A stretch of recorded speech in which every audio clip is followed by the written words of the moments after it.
이 시간 하나님 말씀 보시겠습니다. 구약성경 레위기 20장 1절에서 3절입니다. 레위기 20장 1절에서 3절입니다. 여호와께서 모세에게 말씀하여 이르시되 너는 이스라엘 자손에게 또 이르라. 그가 이스라엘 자손이든지 이스라엘에 거류하는 거류민이든지 그의 자식을 몰렉에게 주면 반드시 죽이되 그 지방 사람이 돌로 칠 것이요 나도 그 사람에게 진노하여 그를 그의 백성 중에서 끊으리니 이는 그가 그의 자식을 몰렉에게 주어서 내 성소를 더럽히고 내 성호를 욕되게 하였음이라. 아멘.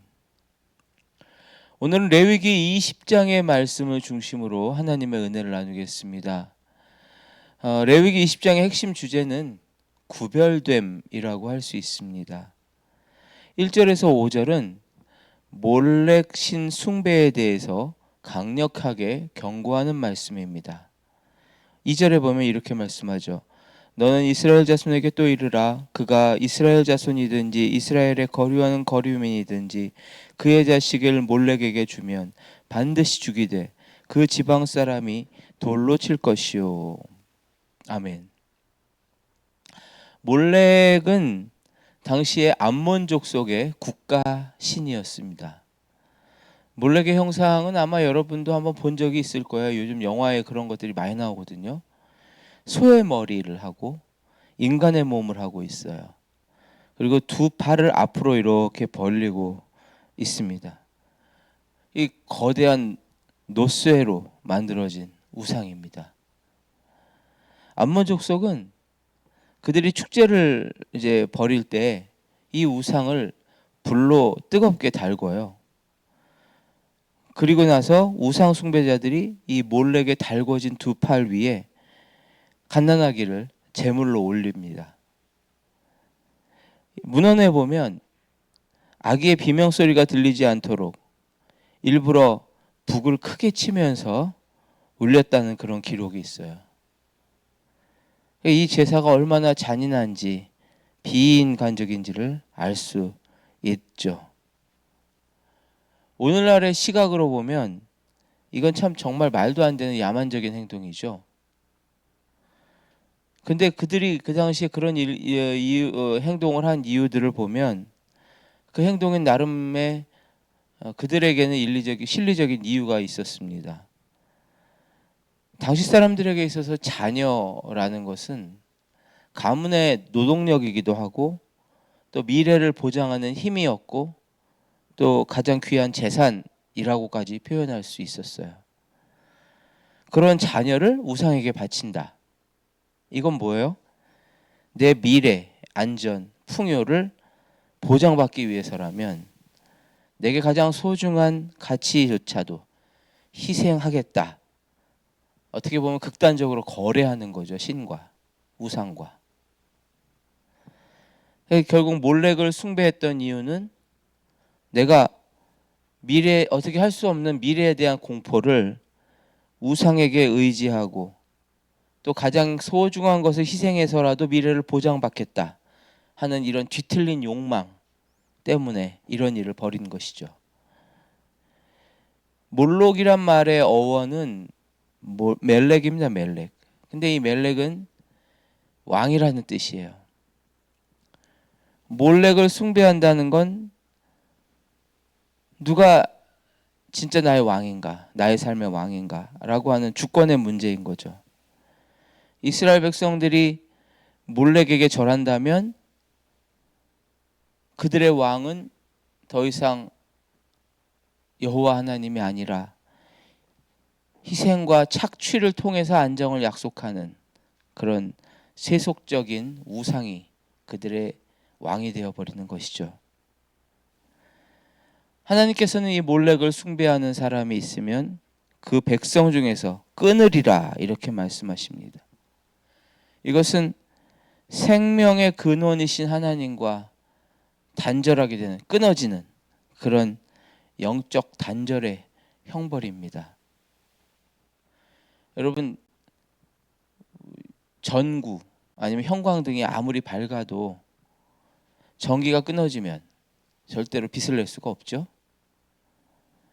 마찬가지입니다. 생명의 주인이신, 생명을 공급하시는 분과 단절이 되면 결국은 모든 빛을 잃어버리고 영원한 어둠으로 들어가게 되죠. 하나님을 경배하고 하나님만을 섬기는 것이 우리가 살 길이고 우리가 빛나게 되는 길입니다. 오늘날 사람들은 노스의 동상을 세우고 아기를 불에 던지는 야만적인 행동을 취하진 않아요. 그러니까 이게 무슨 오늘날 우리에게 무슨 의미가 있을까 생각하실 줄 몰라요. 그러나 사실은 그 옛날 사람들보다 더 세련된 방식으로 몰렉 제사를 매일매일 일상 속에서 하고 있는 사람들이 오늘날에도 너무 많아요. 현대판 몰렉의 첫 번째 이름은 성공신이죠. 성공신. 많은 사람들이 성공하기 위해서 보이지 않는 신에게, 성공이라는 신에게 자신의 소중한 시간들, 소중한 모든 것들을 제물로 막 바치면서 살죠. 성공하기 위해서 모든 걸 희생해요. 하나님이 주신 사랑하는 사람들도 희생하고, 내 영혼이 하나님 앞에 연결될 수 있는 예배의 시간도 희생하고, 더 높은 수입과 사회적인 지위를 위해서라면 그 성공의 제단 위에 너무나 많은 것들을 쉽게 올려놓고 포기해버립니다. 사람들은 이것을 어쩔 수 없는 희생이라고 말하지만 사실은 거래하고 있는 거죠. 희생이 아니 거래하고 있는 거예요. 거래.